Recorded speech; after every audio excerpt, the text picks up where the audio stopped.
Hello friends, आप सभी का स्वागत है हमारे YouTube channel Rajasthan GS affairs पे। आज हम शुरू करने जा रहे हैं महत्वपूर्ण प्रश्नों की एक सीरीज। इस सीरीज में हम रोज़ डिस्कस करेंगे 10 MCQs। ये वो MCQs हैं जो राजस्थान में जो विभिन्न प्रतियोगिता परीक्षाएं आयोजित की गई हैं उनमें ये क्वेश्चन बार बार रिपीट होते रहे हैं और आगे भी इन क्वेश्चनों के आने की प्रबल संभावना बनी रहती है।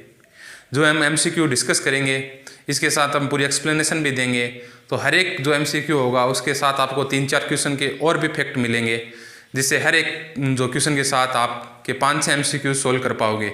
इस प्रकार जो ये MCQ हैं ये आने वाली जो एग्ज़ाम हैं जैसे कि SI, पटवार और जो CET एग्ज़ाम होगी उन सभी के लिए महत्वपूर्ण है। तो शुरू करते हैं जो महत्वपूर्ण MCQs हैं उनकी सीरीज़। हम प्रतिदिन 10 क्वेश्चनों के जो सीरीज़ है वो अपलोड करेंगे। तो शुरू करते हैं कि पहला क्वेश्चन। तो हमारा पहला क्वेश्चन है, ये है जंगलधर बादशाह की उपाधि किसे प्रदान की गई थी? ऑप्शन है करण सिंह, गज सिंह, जसवंत सिंह और जय सिंह। अब एक बार फिर से क्वेश्चन को देखिए, जंगलधर बादशाह की उपाधि किसे प्रदान की गई थी? ऑप्शन है करण सिंह, गज सिंह, जसवंत सिंह, जय सिंह। आपने सही उत्तर देख लिया होगा। इसका सही उत्तर है करण सिंह। करण सिंह को जंगलधर बादशाह की उपाधि प्रदान की गई थी। आपको पता ही होगा जांगल प्रदेश किसे कहा जाता है? जांगल प्रदेश बीकानेर को कहा जाता है। और जो इस क्षेत्र में शासन करता है वो जंगलधर बादशाह कहलाता है। सामान्यतः बीकानेर के शासक अपने आप को जंगलधर बादशाह ही मानते थे और ये जंगलधर बादशाह की उपाधि करण सिंह को प्रदान की गई थी। ये उपाधि जब औरंगजेब हिंदू शासकों का धर्मांतरण करना चाह रहा था तब राजपूताने के राजाओं ने करण सिंह के नेतृत्व में औरंगजेब के खिलाफ विद्रोह किया था। इसी कारण करण सिंह को जंगलधर बादशाह की उपाधि प्रदान की गई थी।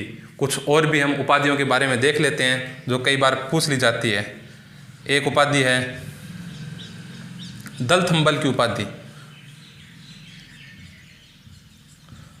दलथंबल की उपाधि क्वेश्चन कई बार पूछ लिया जाता है, दलथंबल की उपाधि किसे प्रदान की गई थी? तो दलथंबल की उपाधि गज सिंह को प्रदान की गई थी।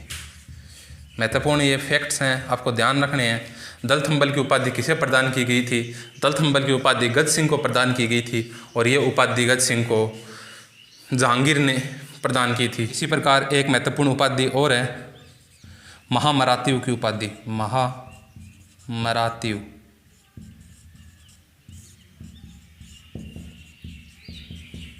ये उपाधि अनूप सिंह को प्रदान की गई थी। साथ में ये भी पूछा जा सकता है कि अनूप सिंह को महामरात्यु की उपाधि किसने दी? तो ये उपाधि औरंगजेब ने प्रदान की थी। इस प्रकार हमने पहले क्वेश्चन को विस्तार से देख लिया, इसकी एक्सप्लेनेशन देख ली और इससे संबंधित जो और क्वेश्चन बन रहे थे वो देख लिए। अब हम देखेंगे दूसरा क्वेश्चन। क्वेश्चन है राजस्थान का पहला विजय स्तंभ कहाँ स्थित है? राजस्थान का पहला विजय स्तंभ कहाँ स्थित है? ऑप्शन है चित्तौड़गढ़, दूसरा बयाना, सी जयपुर, डी जोधपुर। एक बार फिर ऑप्शन देखेंगे, ए चित्तौड़गढ़, बी बयाना, सी जयपुर, डी जोधपुर। आपने इसका उत्तर देख लिया होगा। इसका सही उत्तर है बयाना, भरतपुर। राजस्थान का जो पहला विजय स्तंभ है वो बयाना, भरतपुर में स्थित है। जो ये पहला विजय स्तंभ है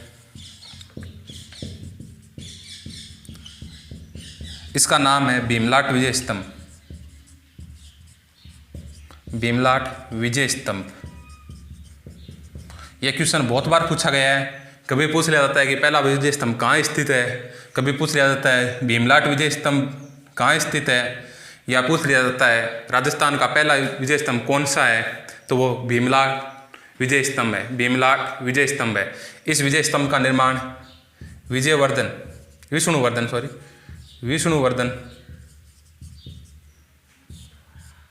नामक शासक ने करवाया था। इस विजय स्तंभ का निर्माण विष्णुवर्धन नामक शासक ने करवाया था।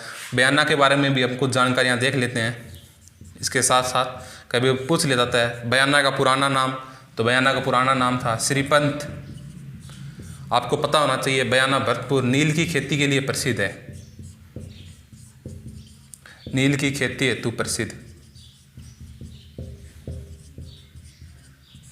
साथ ही कई बार क्वेश्चन पूछ लिया जाता है विजय मंदिर किला, विजय मंदिर किला कहाँ स्थित है, तो यह भी बयाना भरतपुर में स्थित है। बयाना भरतपुर के बारे में हमने कुछ महत्वपूर्ण जानकारियाँ देखी कि बयाना का पुराना नाम श्रीपंथ है, ये नील की खेती हेतु प्रसिद्ध है और ये यहाँ विजय मंदिर किला भी स्थित है। भीमलाट विजय स्तंभ इसका निर्माण कराया था विष्णुवर्धन नामक शासक ने। ये राजस्थान का पहला विजय स्तंभ है जो बयाना भरतपुर में स्थित है। तो इस प्रकार हमने राजस्थान के पहले विजय स्तंभ के बारे में सारी महत्वपूर्ण जानकारियाँ देख ली हैं। अब हम देखेंगे अगला क्वेश्चन। हमारा तीसरा क्वेश्चन है परोपकारिणी सभा की स्थापना कब हुई थी, परोपकारिणी सभा की स्थापना कब हुई थी। इसके ऑप्शन है ए 1885, बी 1878, सी 1883, डी 1890। ऑप्शन फिर से देखेंगे 1885, 1878, 1883 और 1890। क्वेश्चन है परोपकारिणी सभा की स्थापना कब हुई थी, तो इसका सही आंसर है 1883 में। परोपकारिणी सभा की स्थापना 1883 में हुई थी। इसके साथ क्वेश्चन पूछा जा सकता है कि परोपकारिणी सभा की स्थापना कहाँ की गई थी, तो इसका उत्तर होगा उदयपुर में। परोपकारिणी सभा की स्थापना उदयपुर में की गई थी।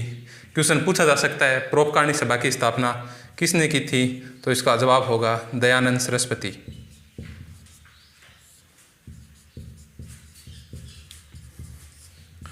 क्वेश्चन पूछा जा सकता है परोपकारिणी सभा की स्थापना किसने की थी, दयानंद सरस्वती ने। कहाँ की थी, उदयपुर में।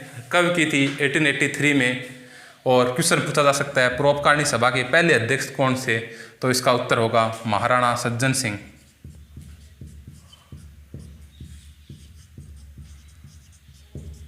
महाराणा सज्जन सिंह परोपकारिणी सभा के प्रथम अध्यक्ष थे।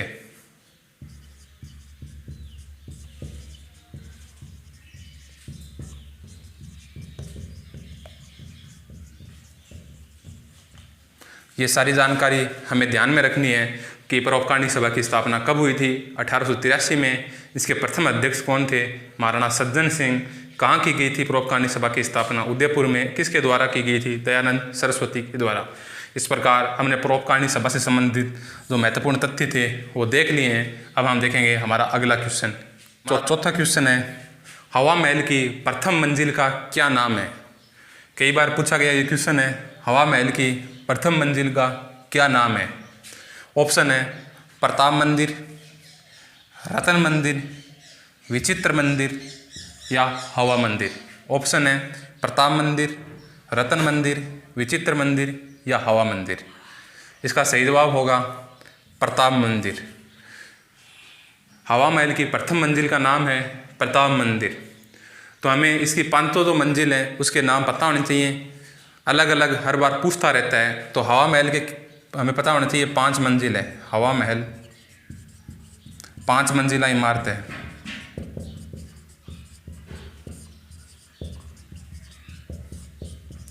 इसकी जो प्रथम मंजिल है उसका नाम है प्रताप मंदिर। इसे ही शरद मंदिर के नाम से भी जाना जाता है। इसकी जो दूसरी मंजिल है उसका नाम है रतन मंदिर। तीसरी मंजिल का नाम है विचित्र मंदिर, विचित्र मंदिर। चौथी मंजिल का नाम है प्रकाश मंजिल, प्रकाश मंदिर। और इसकी जो 5वीं मंजिल है उसका नाम है हवा मंदिर। इस प्रकार हमें इस पांचों जो मंजिल हैं उनका नाम याद रखना है।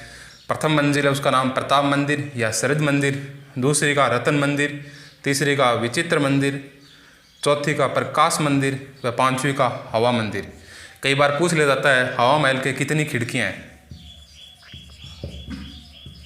तो हवा महल के 953 खिड़कियाँ हैं। हमें झरोखों को भी याद रखना है। 365 झरोखे हैं हवा महल के। हवा महल का निर्माण जयपुर के शासक प्रताप सिंह ने 1799 में करवाया था और इसके जो वास्तुकार थे वो थे लालचंद। हवा महल के वास्तुकार लालचंद थे। इसका निर्माण जयपुर के शासक प्रताप सिंह ने 1799 में करवाया था। 5 मंजिला इमारत है। इसमें खिड़कियों की संख्या 953 है, झरोखों की संख्या 365 है और इसका जो आकार है वो पिरामिडाकार है, या कह सकते हैं कि कृष्ण मुकुट के समान है। इस प्रकार हवा महल के बारे में जितनी भी जानकारियाँ थी हमने इस क्वेश्चन के माध्यम से प्राप्त कर ली हैं। अब देखेंगे हम अगला क्वेश्चन। अब हम देखेंगे 5वां क्वेश्चन, जो है 1857 की क्रांति के समय भरतपुर के पॉलिटिकल एजेंट अर्थात पीए थे। 5वां क्वेश्चन है 1857 की क्रांति के समय भरतपुर के पॉलिटिकल एजेंट थे। ए मॉरिसन, बी सावर्स, सी मैक्समोर मोसन व डी बर्टन। ए है मॉरिसन, बी है सावर्स, सी है मैक्समोसन व डी है बर्टन। तो 1857 की क्रांति के समय जो भरतपुर के पॉलिटिकल एजेंट थे वो थे मॉरिसन। हमें ये बात याद रखनी है, जो भी 1857 की क्रांति के समय जो राजस्थान की जो महत्वपूर्ण रियासतें हैं उनके पॉलिटिकल एजेंट कौन थे, तो भरतपुर के थे मॉरिसन। हमें याद रखना है सावर्स थे मेवाड़ के, सावर्स मेवाड़ के पॉलिटिकल एजेंट थे। मैक्समोसन मारवाड़ के थे। बर्टन कोटा के थे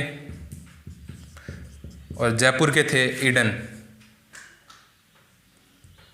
जयपुर के जो पॉलिटिकल एजेंट थे वो थे ईडन। इस प्रकार जो भी सारी महत्वपूर्ण रियासतें थी उसके पॉलिटिकल एजेंट के हमें नाम याद रखने हैं।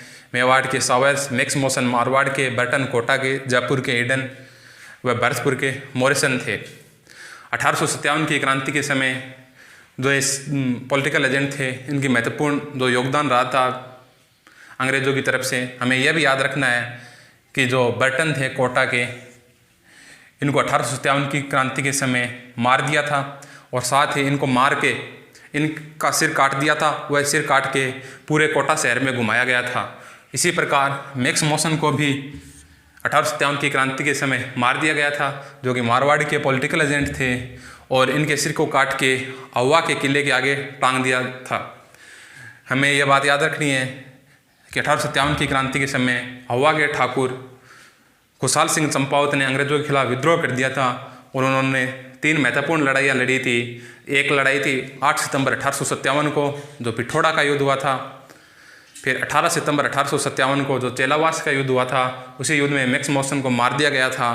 फिर 20 जनवरी 1858 को अव्वा का युद्ध हुआ जिसमें खुशहाल सिंह चंपावत पराजित हुए और 24 जनवरी 1858 को अव्वा पे अंग्रेज़ों ने होम्स के नेतृत्व में कब्जा कर लिया। ये सारे जो डिटेल हैं 1857 की क्रांति की, ये हम अगले वीडियो में जब 1857 की क्रांति पढ़ेंगे उसमें डिटेल से पढ़ेंगे।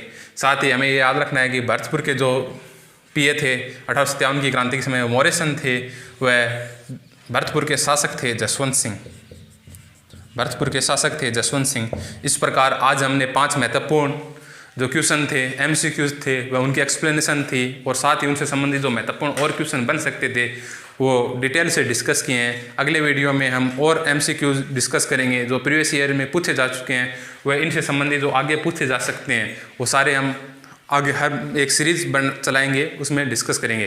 तो आज के लिए बस इतना ही। अगर आपने हमारे चैनल को सब्सक्राइब नहीं किया है तो please like, share and subscribe. धन्यवाद।